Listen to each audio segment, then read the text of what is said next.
Kung babalikan ko yung buhay ko, siguro napanood nyo sa Tony Talks, yung buhay ko, yung mga testimony ko noon, nung galing ako Canada nang bumalik ako dito, napakalayo na pala nung narating ko. From the jeepney, yung kinukwento ko dati na nakatira ako sa jeep. 2 taon, nandun ako nakatira sa jeep.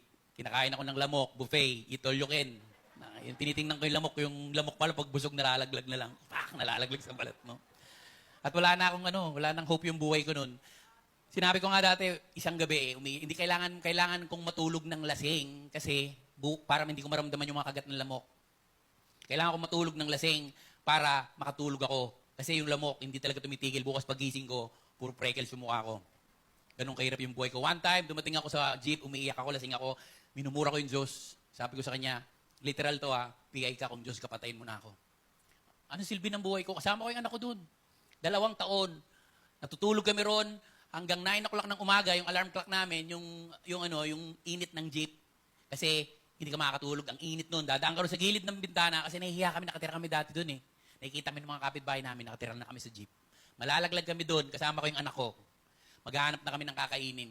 Minsan, kumakain kami, pulburon lang, tsaka tubig. Nakakabaliw yung ganun pangyayari.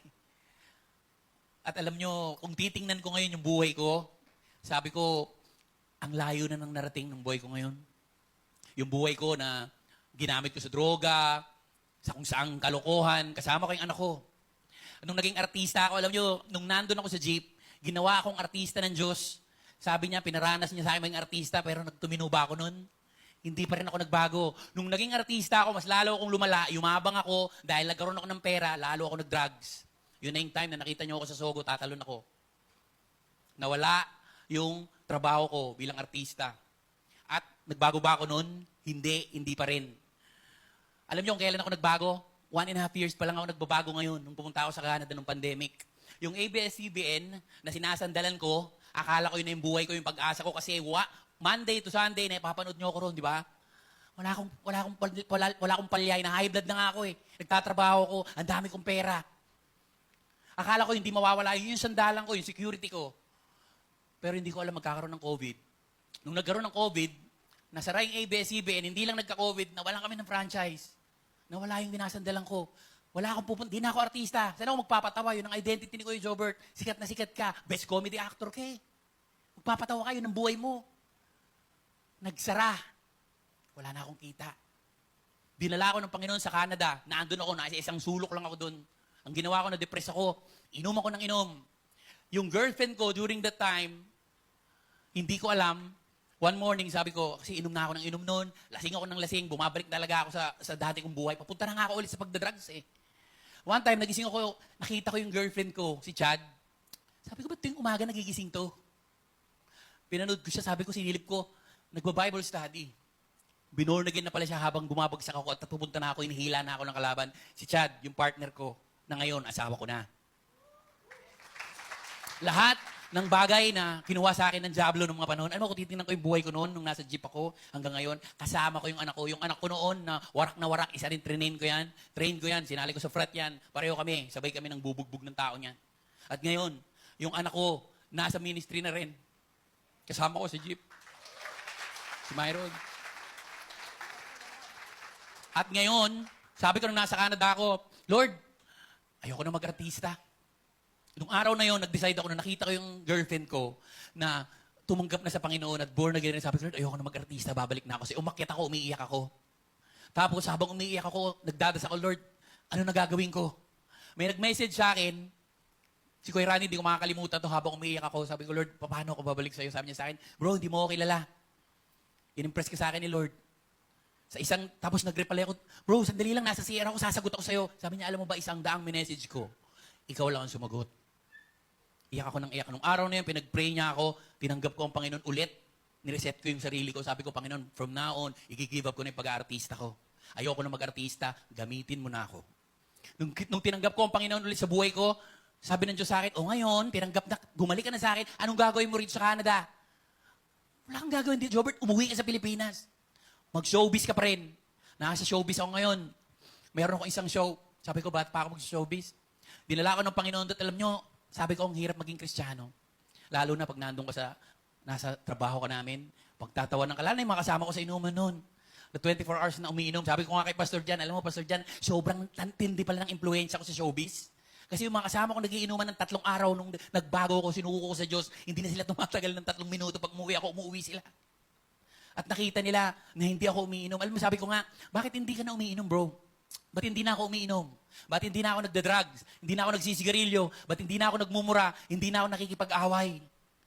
Win-workshop ba ang pagiging Kristiyano? Hindi. Dahil ngayon, pinili ko nang gawin yung gusto ng Panginoon sa buhay ko. Mahirap maging Kristiyano. Mahirap pero masarap pag alam mong nabubuhay ka sa will ng Panginoon. Sabi nga ng mga tao sa akin, Kuya Jobert, ang ganda ng testimony mo sa Tony Talks, na-encourage ako. Sabi ko, bro, hindi araw-araw Tony Talks. Hindi araw-araw ganun kaganda ang buhay ng Kristiyano. Bukas, pag nagmaneho ko, mabangga ka lang, ma-challenge ka lang, doon ba nang gigigil ka? Gusto mo na naman mag-beast mode. Araw-araw, isinasa buhay ang pagiging Kristiyano. Minsan naiiyak ka, sabi nga, ang repentance, hindi nakikita sa pag-iyak. Ang repentance ay nakikita sa binagong buhay.